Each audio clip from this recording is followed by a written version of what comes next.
आज फिर इन दोनों बहनों ने इतनी पी ली कि इन्हें चलने तक का भी होश नहीं। गलती मेरी ही है। बिन मां की बच्चियों को प्यार देने की चाह में इतना सर चढ़ा लिया कि इनके सही बुरे पर ध्यान ही नहीं दे पाया। और आज नौबत यहां तक आ गई है कि यह दोनों पूरी तरह बिगड़ चुकी हैं। अपनी दोनों जवान बेटियों की हरकतों को देखते हुए धनराज सेठ उनकी के लिए लड़के तलाशने शुरू कर देता है। फिर कुछ दिनों में उनकी शादी अपने बराबर के घराने में कर देता है, जहां उनकी सास राजरानी हाथों में आरती की थाली लिए उनका स्वागत करती है, जिसे देख सुनैना और मलाइका अपने घूंघट को हटाते हुए कहती हैं, ओफो साजू मॉम, अब ये सब तामझाम बंद भी करो। हम ससुराल आई हैं, कोई सरहद पर जंग लड़ने नहीं आई है, जो आप यह सब ड्रामे कर रही हैं। यह कहकर दोनों बहनें बिना कलश गिराए ही अपने कमरे में चली जाती हैं। उनका ऐसा व्यवहार देखकर राज रानी और उसके बेटे निखिल और रोहित हैरान रह जाते हैं। अगले दिन वह दोनों सुबह 10 बजे सोकर उठती हैं। फिर राज रानी उनसे कहती है, अरे यह क्या बहुओं, अभी तक तुम दोनों नहाई नहीं। आज तुम दोनों की पहली रसोई है, जिसमें तुम्हें मीठा बनाना है। चलो जल्दी से नहा लो। लेकिन सासू मॉम, हमें तो कच्ची पकड़नी तक नहीं आती। हमें तो सिर्फ मीठा खाना आता है, बनाना नहीं। और वैसे भी घर में नौकर है ना, तो यह उनका काम है। हमने तो आज तक अपने घर के किचन में भी कदम नहीं रखा। बेटा, घर में भले ही हर काम के लिए नौकर है, लेकिन घर का खाना तो घर की लक्ष्मी हो को ही बनाना चाहिए। माँ बिल्कुल सही कह रही हैं। और वैसे भी शादी के बाद अपनी पहली रसोई में मीठा बनाना एक रस्म है जो हर बहू निभाती है। ऑफ मायके में हमारा बाप कम था, जो अब यहां तुम दोनों भी लेक्चर देने लग गए। Leave it. अरे सुनना, चलो जल्दी से रेडी होकर बाहर पूल में आ जाओ। आज हम दोनों जी भरकर स्विमिंग करेंगे। कुछ देर बाद दोनों बहनें सब घर वालों और नौकरों के सामने स्विमिंग ड्रेस पहनकर आती हैं और पूल में जाकर नहाने लगती हैं। अपनी बहुओं की ऐसी बेशर्मी देख राजरानी का तो सर शर्म से झुक जाता है। ये दोनों की दोनों तो मेरी नाक कटवा कर रहेंगी। हे भगवान, मेरे घर की इज्जत अब तेरे हाथ में है। राजरानी एक धार्मिक महिला थी, साथ ही वह समाज सेविका भी थी।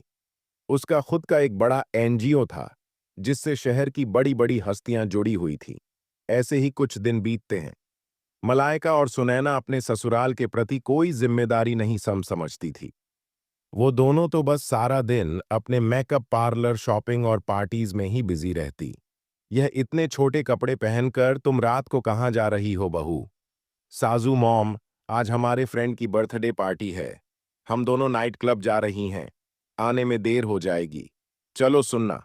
फिर दोनों शॉर्ट ड्रेस पहनकर नाइट क्लब चली जाती हैं, जहां वो खूब सिगरेट शराब पीती हैं। फिर आधी रात को कुछ लड़के उन्हें घर ड्रॉप करते हैं। दोनों लड़खड़ाते हुई अंदर आती हैं, जहां उन्हें देखकर राजरानी उनसे कहती है, यह सब क्या है? आज तो तुम दोनों ने हद ही कर दी। अरे बड़े घर की बहुओं को यह सब शोभा नहीं देता। ओ साजू मॉम, अब अपना भाषण फिर देना मत शुरू कर दो। अरे यार, यही तो हमारी जीने के दिन है। अरे हम अपनी जवानी में एंजॉय नहीं करेंगे तो क्या तुम जैसी बुढ़िया होकर एंजॉय करेंगे? हाँ। तभी निखिल और रोहित वहां आते हैं और उन दोनों को जोरदार थप्पड़ मारते हैं। यह देखकर दोनों बहनों को बहुत गुस्सा आता है और वह भी अपने पतियों के मुंह पर थप्पड़ कस देती हैं। हम आज के जमाने की लड़कियां हैं, मुंह तोड़ जवाब देना बहुत अच्छे से जानती हैं, तो ऐसी गलती फिर मत करना। फिर दोनों अपने कमरों में लड़खड़ाते हुए चली जाती हैं। ऐसे ही समय बीता। फिर एक रोज सुनैना और मलाइका अपने घर में लेटी थी, तो उनके फोन पर एक मैसेज आता है, जिसमें शहर के बाहर एक फार्म हाउस में रेव पार्टी का इनविटेशन होता है। Oh wow, rave party! Malaika, I am so excited. यार, मैंने आज तक बस रेव पार्टीज के बारे में सुना था, लेकिन अब तो हम उसे एंजॉय भी करेंगे। ऑफ कोर्स, अगर लाइफ में हर चीज का मजा नहीं लिया तो क्या किया? We will definitely go there. दोनों बहनें खुश हो जाती हैं और शाम को तैयार होकर अपनी कार लेकर वहां पहुंच जाती हैं। पुलिस से छुपकर उस फार्म हाउस पर हो रही पार्टी में शराब, सिगरेट, ड्रग्स से लेकर सुख की हर चीज शामिल होती है। वो दोनों उस दिन ड्रग्स का सेवन भी करती हैं, जिससे उनका सर पूरी तरह घूम जाता है और वह एक अलग ही दुनिया में होती है। तभी एक लड़का, जो कि नशे में होता है, मलाइका को गलत तरीके से छूने की कोशिश करता है। तभी कुछ पल के लिए लाइट चली जाती है और जब लाइट आती है तो वह लड़का जो मलाइका को छेड़ रहा था वह मरा हुआ जमीन पर पड़ा होता है। कुछ ही देर में उस पार्टी में पुलिस छापा मारती है और सबको अरेस्ट कर लेती है। अगले दिन राजरानी अपने बेटों के साथ जेल पहुंचती है। सासू मॉम निखिल, हमने सचमुच किसी का मर्डर नहीं किया, हमें बचा लो। सासू मॉम, प्लीज हेल्प अस। हाँ रोहित, हमारा ट्रस्ट करो, हमें फंसाया जा रहा है। हमसे बहुत बड़ी गलती हो गई जो हम उस पार्टी में गए। आज के बाद हम कोई पार्टी नहीं करेंगे और यह सब काम सच में छोड़ देंगे।